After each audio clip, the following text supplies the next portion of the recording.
नमस्कार मैत्रिणींनो, आज मी करणार आहे घरगुती गव्हापासून रवा बनवलेला असतो त्याच्यापासून मी उपमा किंवा उपीट करणार आहे। तर इकडे मराठवाड्यात उपीट पण म्हणतात। हे बघा, गव्हापासून बनवलेला रवा हा असा असतो, थोडासा जाडसर असतो। आपल्या घरातले गहू गिरणीमध्ये नेऊन भरडून आणतात, परत चाळून त्याचा रवा काढला जातो, मग त्याचं हे मी उपीट करत आहे। तर चला रेसिपीकडे वळूया। तर मी गॅसवरती कढई गरम करायला ठेवली आहे। तर आता कढई गरम झाली आहे, तर त्याच्यामध्ये रवा भाजून घेऊ। 1 वाटी रवा घेतला आहे मी।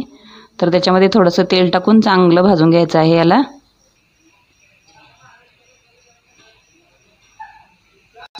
माझ्याकडे एक्स्ट्रा अगोदर 1 वाटी भाजलेला आहे, तर मी तुम्हाला दाखवण्यासाठी अजून 1 वाटी भाजून घेणार आहे। तर 2 वाटीचं मी उपीट करणार आहे। तर हे रवा आता चांगलं भाजून घेऊया। 2 वाटी रव्यामध्ये 5 जण पोट भरून खाऊ शकतात। रव्याला चांगलं खरपूस भाजून घ्या। तर आता आपला रवा व्यवस्थित चांगला भाजत आला आहे। तर याला काही भागात गदग रवा म्हणून पण ओळखलं जातं।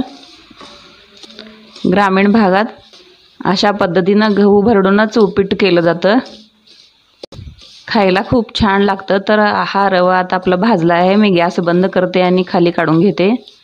रवा मी ताटात काढून घेतला आहे। तर आता कढई गॅसवरती ठेवून मी आता फोडणी करून घ्यायची आहे। कढई गरम झाली आहे, याच्यामध्ये 2 मोठे चमचे मी तेल घालत आहे। तेल गरम होऊ द्यायचं आहे। तेल गरम झालं आहे, तर याच्यामध्ये अर्धा चमचा मी जिरे घालत आहे, अर्धा चमचा मोहरी, थोडासा कढीपत्ता,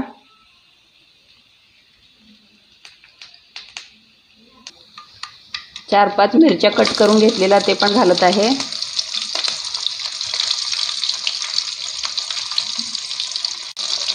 दोन कांदे कापून घेतले ते पण घालत आहे। याला चांगलं व्यवस्थित सुकू द्यायचं आहे थोडंसं।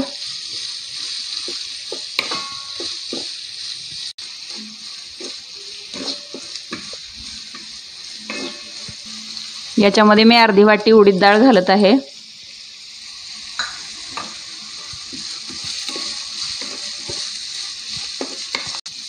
उडीद डाळ खाण्यासाठी पौष्टिक असते आणि उपमा पण खाण्यासाठी खूप छान लागतो। याच्यामध्ये तुम्ही शेंगदाणे फुटाणे पण घालू शकता, मी घातलेलं नाहीये, तर हे ऑप्शनल आहे।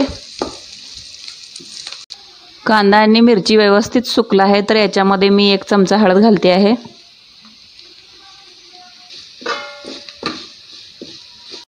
तर रवा 2 वाटी आहे, तर त्याच्यामध्ये मी 6 वाटी पाणी घालणार आहे। थोडं पाण्याचं प्रमाण जास्त झालं तरी चालतं, ह्या रव्याला पाणी जास्त लागतं। आणि समजा आपलं प्रमाण चुकलं तर बाजूला आपण गरम पाणी करून ठेवायचं, आणि थोडं कमी पडलं तर ते पाणी घातलं तरी पण व्यवस्थित उपीट तयार होतं।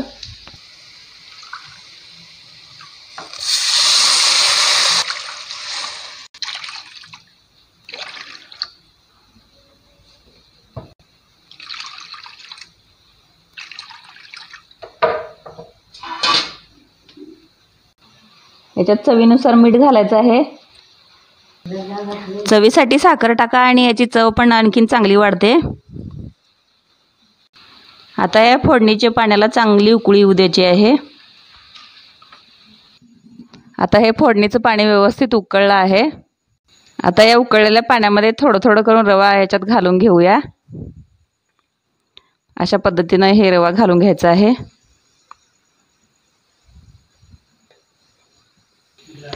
रवा घालताना हलवत राहा, म्हणजे गाठी होणार नाहीत।